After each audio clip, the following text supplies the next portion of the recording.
دوستو اگر ویڈیو پسند آئے تو مزید ویڈیوز کے لیے چینل کو ضرور سبسکرائب کیجیے گا، شکریہ۔ تفصیلات کے مطابق خاتون اسسٹنٹ کمشنر کا نام سارہ طیب ہے اور انہوں نے اپنی ننھی سی انتہائی پیاری بیٹی ماہم کو گود میں اٹھا رکھا ہے۔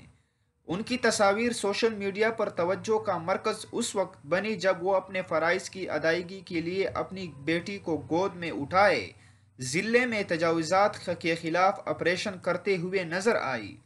سارہ طیب نے سرکاری اراضی پر اپنی دکانیں بڑھانے والے اور اشیاء کو زائد قیمتوں پر فروخت کرنے والے دکانوں کا خاتمہ کیا اور ایسے تمام دکانداروں کو حراست میں بھی لیا جبکہ یہ آپریشن اپنی پوری طاقت کے ساتھ جاری ہے۔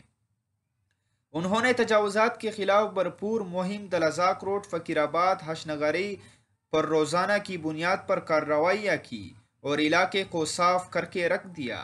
اس موقع پر قریب سے گزرنے والے افراد نے خاتون اسسٹنٹ کمشنر کی شاندار کارکردگی اور حوصلے کو سراہتے ہوئے ان کا شکریہ ادا کیا۔